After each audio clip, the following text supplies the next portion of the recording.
Yourka Reserve is a magnificent conservation sanctuary on the edge of the wet tropics World Heritage Area. This 43,000 hectare reserve was bought by Bush Heritage Australia because of its incredible variety of life. In fact, it's a biodiversity hotspot. Within this single property, there are 39 different ecosystems, and a number of them are not protected anywhere else in the world. Yourka Reserve will be key to the survival of up to 23 different types of threatened animals and plants.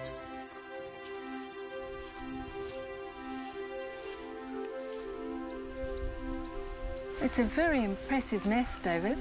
Yeah, it's a decent size. You can see the sticks in it are at least 1.5 metres long, and they're very characteristic shape and size for a red goshawk.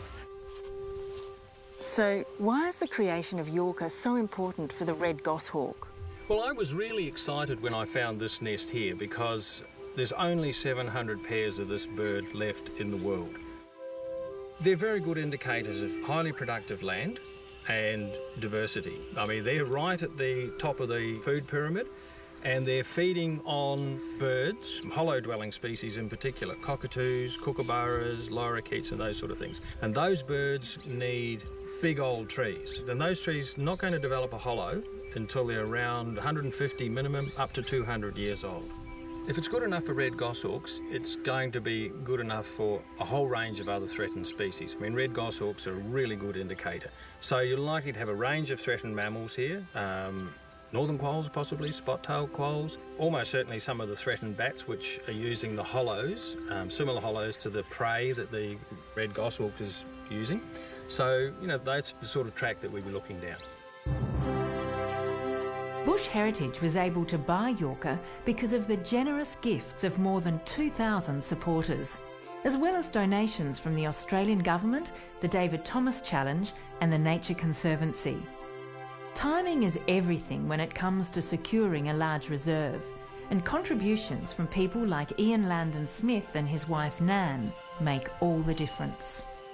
I supported Bush Heritage Australia for a long time in a small way, but as the years went on I became more and more confident that Bush Heritage Australia were doing the sort of conservation work that I was very supportive of, and I thought it would be nice to make a major contribution to help Bush Heritage acquire a significant property. What was it like that first morning at Yourka Reserve? Well, I was visiting Yourka. This was right exactly the same week that Yourka was purchased by Bush Heritage Australia. We visited the property with several of the staff members of Bush Heritage Australia and Doug Human, and we arrived in there pretty late at night. It was already dark, and we had a late meal in the Ringers camp. The next morning we woke up before dawn to a very loud dawn chorus. I don't think I've ever heard such a deafening dawn chorus of birds. So I emerged from the sleeping bag and tent and walked down to what I found out later was called Sunday Creek. And I was really quite blown away. It was just absolutely magnificent country. Huge river red gums with an understory of flowering callistemons, sandpaper figs, just the most glorious riverbed with very little weed infestation. And I became quite emotional actually in the realization that I'd been able to assist financially with the purchase of this superb property. As temperatures rise with global warming, Yourka's wildlife will have room to move upwards to cooler places like this one. So what sort of animals would be living around here? Well, we know that in the hills over behind us here, there's a really good population of Mareeba rock wallabies, and of course that was really exciting to find. At the same time, we found all these bettong diggings. Now, bettongs are a little marsupial, and if they're northern bettong diggings, and certainly this habitat would be right for them, then that would be only the 5th population in the world of this nationally endangered animal. And just behind us, on the higher hills over there where the rose gums are in that wet forest, that's where there's a population of fluffy gliders. Now, they're another nationally threatened species. So it's a pretty exciting area. If there's foxes in the area, you certainly want to be doing fox controls to for the bettong's sake, but also for the rock wallabies. They plant their young in the crevices in those big boulders there when they go bounding around and foraging, and at that time the young are very susceptible to predators such as foxes. So that would be one thing you want to be doing. Pig control would be another important thing, and we saw all those pig diggings or rooting down the hill there. They're digging up the same truffles as the bettongs are feeding on, so they're obviously going to be a competitor for bettongs in this area. Over the back, where the fluffy gliders are, fire management is a big issue. Bush heritage doesn't just protect land, water and wildlife.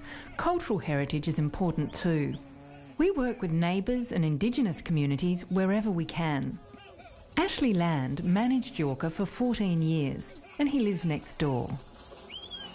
It's a great thing for Yourka, I feel, just to let it go back to its natural ways again.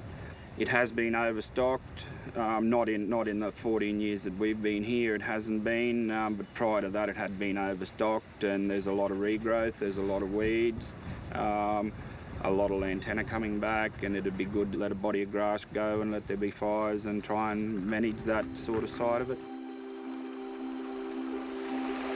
The water systems that we have here act as drought refuges. That's well established.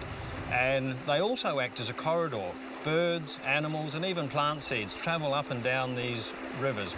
And it's in these areas that animals concentrate in times of drought. And there's every reason to suggest that if we have major global warming, that these same corridors will be vital for the movement of plants and animals. By removing the cattle, managing weeds and feral animals, and using fire strategically, bush heritage will reduce the threats to wildlife and its habitat. Building resilience and the ability to adapt to future changes will be key to the long-term health of Yourka Reserve. I think Bush Heritage Australia is a tremendous organisation. The conservation work that the organisation is doing appeals to me greatly. As a contributor, I find you get a very tangible result. You can see reserves being acquired for the dollars you contribute. Those reserves are well managed. As a contributor, you can be part of the team and go and visit them, enjoy them, and witness the conservation work being done firsthand. You too can help protect magnificent places like this by supporting Bush Heritage Australia.